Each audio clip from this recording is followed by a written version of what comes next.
জানিয়ে দিব এই মুহূর্তে আমাদের হাতে থাকা গুরুত্বপূর্ণ আপডেট সংবাদ। শুরুতেই থাকছে এপ্রিল মাস নির্বাচনের জন্য অনুপযুক্ত বলছে বিএনপি নেতা মির্জা ফখরুল। এবারে থাকছে ভারত সহ বিভিন্ন দেশে করোনার প্রকোপ বাড়ছে। আরও জানাবো গাজায় ভবন ধসে 5 ইসরায়েলি সেনা নিহত। আরও থাকছে রুশ এমপির ঘোষণা, ইলন মাস্ক চাইলে তাকে রাজনৈতিক আশ্রয় দেবে রাশিয়া। সর্বশেষ জানিয়ে দিব ঈদুল আজহার দিনে গাজায় ইসরায়েলি বাহিনীর অতর্কিত হামলা, নিহত 42। এতক্ষণ শুনছিলেন আপডেট সংবাদের শিরোনাম, এবারে বিস্তারিত। তবে তার আগে অনুরোধ রইল ভিডিওটিতে একটি লাইক এবং কমেন্ট করে জানিয়ে দিন ভিডিও সম্পর্কে আপনার মূল্যবান মতামত। আরও জানিয়ে দিন ভিডিওটি কোথা থেকে দেখছেন বা কোন জেলা থেকে দেখছেন।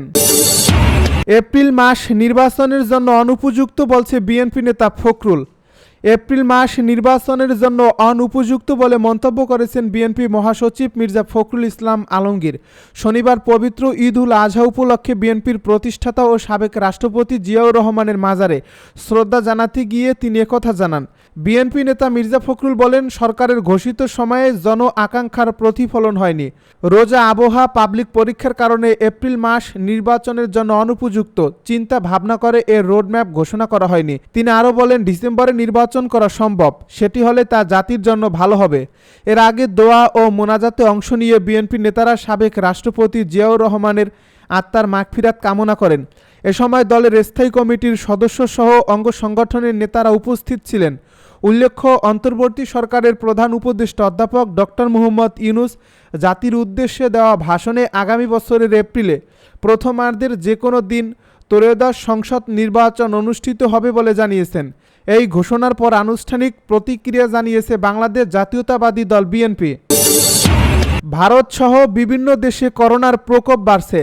গত মাসের শেষ দিক থেকে ভারতে কোভিড-19 আক্রান্তের সংখ্যা বাড়তে শুরু করছে। স্থানীয় কর্তৃপক্ষ জানিয়েছে, দেশটিতে করোনায় আক্রান্ত রোগীর সংখ্যা এরই মধ্যে 5,000 ছাড়িয়েছে।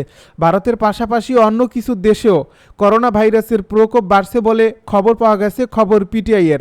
চলতি বছর করোনা সংক্রমণ বৃদ্ধির খবর পাওয়া বেশ কয়েকটি দেশের মধ্যে ভারতই সর্বশেষ। এই ভাইরাসটিকে বিশ্বব্যাপী মহামারী ঘোষণা করার 5 বছরের বেশি সময় পরেও এর নতুন নতুন ভেরিয়েন্টের আবির্ভাব অব্যাহত রয়েছে।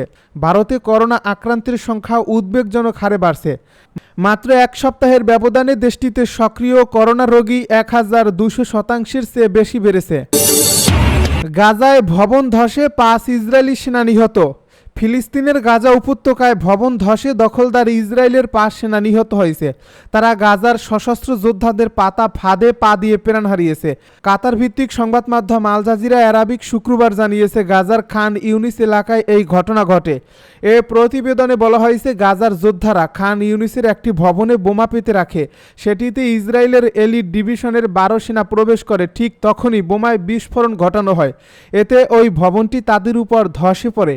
5 ইসরায়েলি সেনা নিহত হওয়ার পাশাপাশি আরও 2 জন আহত হয়, যাদের অবস্থা বেশ গুরুতর বলে জানা গেছে। ফিলিস্তিনের অবরুদ্ধ এ উপত্যকায় স্থল হামলায় অংশ নিতে আসা 2 ইসরায়েলি সেনাদের জন্য এটি আরও একটি বড় ধাক্কা। সশস্ত্র যোদ্ধাদের নিশ্চিহ্ন করে দিতে ইসরায়েল গাজায় ব্যাপক বোমা হামলা চালিয়েছে। তারা গাজার অনেক ভবন ধসিয়ে দিয়েছে।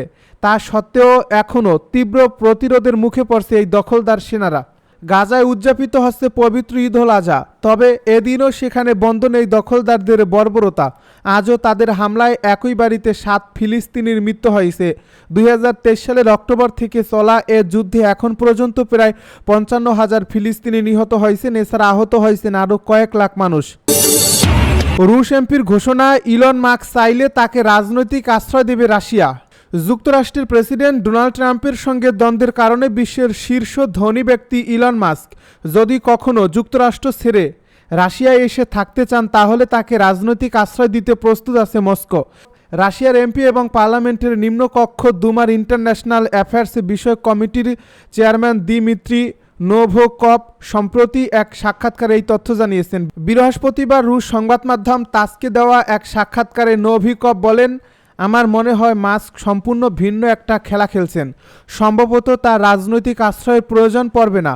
তবে তারপরও যদি তিনি কখনো রাজনৈতিক আশ্রয়ের প্রয়োজন বোধ করেন, তাহলে রাশিয়া তা দিতে প্রস্তুত আছে। দিমিত্রি নোভিকভ এই মন্তব্য করার পরের দিন শুক্রবার রাশিয়ার প্রেসিডেন্টের কার্যালয়ে ক্রেমলিনের নিয়মিত ব্রিফিংয়ে সাংবাদিকেরা এই ইস্যুটি উত্থাপন করলে ক্রেমলিনের প্রেস সেক্রেটারি ও মুখপাত্র দিমিত্রি পেসকভ তা বাতিল করে দেন। পেসকভ বলেন, এটা যুক্তরাষ্ট্রের অভ্যন্তরীণ ইস্যু এবং এখানে নাক গলানোর কোনো পরিকল্পনা আমাদের নেই। আমাদের বিশ্বাস যুক্তরাষ্ট্রের প্রেসিডেন্ট নিজেই এই পরিস্থিতি সামাল দিতে পারবেন এবং দেবেন। প্রেসিডেন্ট ডোনাল্ড ট্রাম্পের সঙ্গে মাস্কের উত্তেজনা গত কয়েকদিন ধরে আন্তর্জাতিক সংবাদ মাধ্যমের মনোযোগ কেন্দ্রে রয়েছে। সম্প্রতি ডোনাল্ড ট্রাম্পের স্বাক্ষরিত একটি সরকারি বিল এবং তা নিয়ে মতানৈক্যের জেরে ট্রাম্পের উপদেষ্টার পদ থেকে সরে যাওয়া থেকে এই উত্তেজনার সূত্রপাত ঘটে। ঈদুল আজহার দিনে গাজায় ইসরায়েলি বাহিনীর অতর্কিত হামলা, নিহত 42। ঈদুল আজহার দিনেও ফিলিস্তিনের স্বাধীনতাকামী সশস্ত্র সংগঠন হামাস নিয়ন্ত্রিত গাজায় অতর্কিত হামলা চালিয়েছে ইসরায়েলি বাহিনী। এতে এখন পর্যন্ত 42 জন নিহত হয়েছেন, আহত হয়েছেন অনেকে। খবর আল জাজিরার। গাজার স্বাস্থ্য কর্তৃপক্ষ জানিয়েছে শুক্রবার দক্ষিণাঞ্চলীয় শহর খান ইউনিসে নিহত 16 জনের মৃতদেহ নগরীর আল নাসের হাসপাতালে নিয়ে আসা হয়েছে। এছাড়া গাজার উত্তরাঞ্চলে নিহত 16 জনের মৃতদেহ নেওয়া হয় আল শিফা হাসপাতালে। নগরীর আল আহলি ব্যাপটিস্ট হাসপাতালে নিহত 5 জনের মৃতদেহ নেওয়া হয়েছে। এছাড়া দাইর আল বালহা থেকে আল জাজিরার সাংবাদিক তারেক আবু আজম বলেন, গাজায় ঈদ এমনই দেখা যাচ্ছে।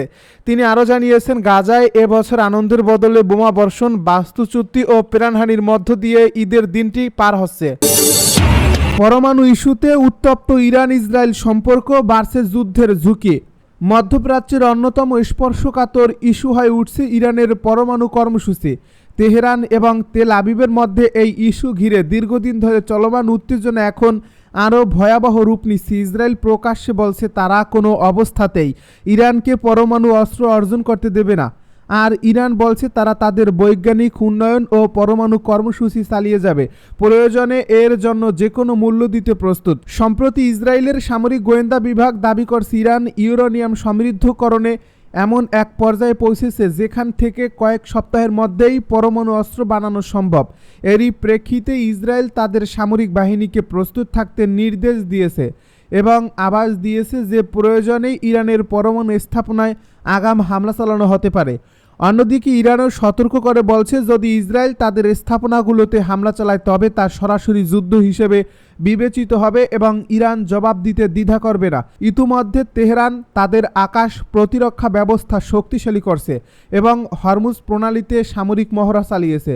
বিশ্লেষকেরা বলছেন, এই পরিস্থিতি শুধু ইরান ইসরায়েল সীমাবদ্ধ নয়, বরং পুরো মধ্যপ্রাচ্যকে একটি বিস্ফোরণ সক্ষম স্থানে পরিণত করছে। যুক্তরাষ্ট্র, ইউরোপীয় ইউনিয়ন এবং জাতিসংঘ এই উত্তেজনা প্রশমনের আহ্বান জানালেও বাস্তবতা হচ্ছে দুই দেশের অবস্থান এখন অনেক কঠোর ও সংঘর্ষের দিকে ধাবিত। বিশ্বজুড়ে আশঙ্কা বাড়ছে, যদি ইসরায়েল সত্যি ইরানের পরমাণু স্থাপনায় হামলা চালায় তবে তা মধ্যপ্রাচ্যে একটি পূর্ণাঙ্গ যুদ্ধের সূচনা করবে।